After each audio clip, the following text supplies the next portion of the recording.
Hello students, स्वागत है आप सभी का हमारे YouTube channel GVM English classes पर। My dear students, in this video I am going to teach you a poem dust of a snow. It is from your 10th class. The book is first flight and this is the very first poem prescribed in your course. So Dust of Snow is the first poem and it has been composed by Robert Frost. Robert Frost बच्चों एक American poet हैं. इनके poems बहुत छोटे होते हैं लेकिन बहुत ही सारगर्भित और डिडैक्टिक होते हैं. तो ये जो पोएम है डस्ट ऑफ स्नो, इसकी टाइटल बहुत ही सरल है. डस्ट का मतलब होता है स्मॉल पार्टिकल्स और ऑफ स्नो, स्नो यानी बर्फ के स्मॉल पार्टिकल्स. और बच्चों जो ये रॉबर्ट फ्रॉस्ट पोएट है ये सैड मूड में है यानी दुखी है और वह एक धतूरे के पेड़ के नीचे बैठा हुआ है. हेमॉक एक शब्द आया, हेमलॉक. ये जो हेमलॉक पौधा है इसी के नीचे पोएट बैठा हुआ है, सैड मूड में है, दुखी है, उदासपन की स्थिति में वो बैठा हुआ है. ओके, तो जब वो बैठा हुआ है उदासी उसमें छाया हुआ है और उसी जो धतूरा you can say hemlock tree, उसी पर एक कौवा बैठा हुआ है. और ये ठंडी का समय है और स्नो के स्मॉल पार्टिकल्स धतूरे के पेड़ पर उसकी पत्तियों पर जमे हुए हैं. इवन वह कौवे के पंख पर भी पड़ रहे हैं और उसके पंख पर भी जमे हुए प्रतीत होते हैं.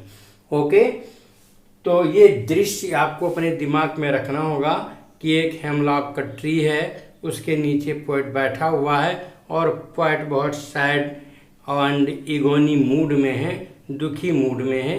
और उस पेड़ पर एक कौवा है बैठा हुआ है और बर्फ पड़ रही है, पार्टिकल्स स्नो के उस पेड़ के पत्तों पर पेड़ पर जमे हुए हैं.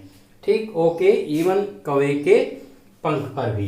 इन सभी दृश्य को आपको अपने दिमाग में रखना होगा. इसके बाद जब इस पोएम को आप पढ़ेंगे समझ में आ जाएगा. पोएम बहुत ही सरल है. तो आइए पढ़ते हैं इस पोएम को. देखिए, the way A crow Shuk down on me the dust of snow from a hemlock tree has given my heart A change of mood. यहाँ तक आइए. ये पूरा एक प्रकार से एक सेंटेंस बन जा रहा है कि the way A crow Shuk down on me the dust of snow, यानी जिस तरीके से एक कौवे ने मेरे ऊपर डस्ट के यानी स्नो के डस्ट को हिलाया. शुक का मतलब हिला करके गिराया. कहाँ से गिराया? फ्रॉम ए हेमलॉक ट्री, एक हेमलॉक ट्री से मेरे ऊपर गिराया. उसके इस गिराने के तरीके ने यानी कौवे के द्वारा बर्फ के स्मॉल पार्टिकल्स को गिराए जाने के ढंग के द्वारा मेरे हृदय has given my heart A change of mood, मेरे हृदय पर उसका प्रभाव पड़ा और मेरा मूड चेंज हो गया. मूड चेंज कैसे हुआ? क्योंकि चेंज का मतलब एक रूप से दूसरे रूप में हो जाना, एक स्थिति से दूसरे स्थिति में हो जाना. तो पोएट दुखी था, उसका मूड जब चेंज हुआ तो वह सुखी और प्रसन्न हो गया.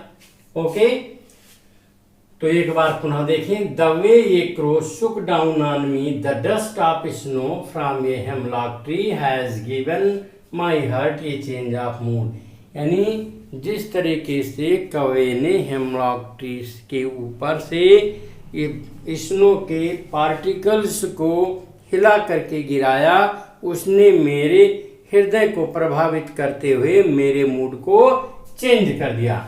And saved some part of a day I had rued, rued का मतलब होता है सैड.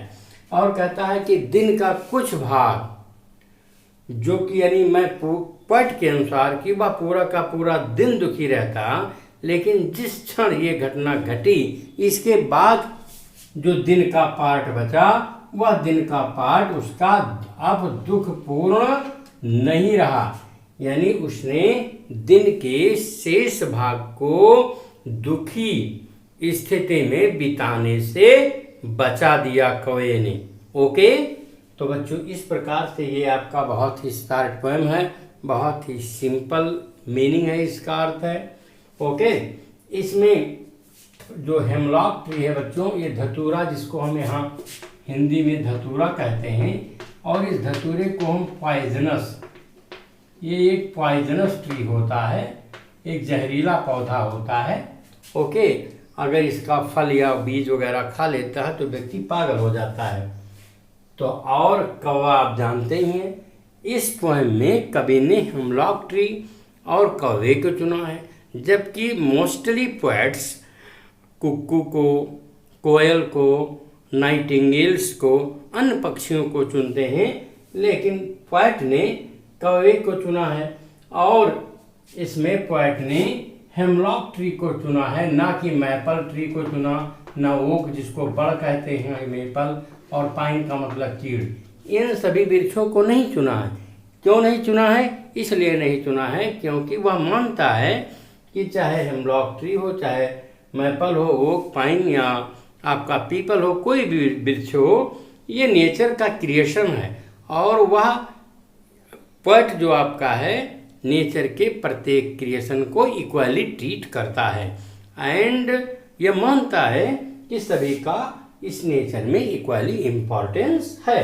तो इस प्रकार से बच्चों ये बहुत ही शॉर्ट पोएम है, और आई होप आपको समझ में आ गया होगा।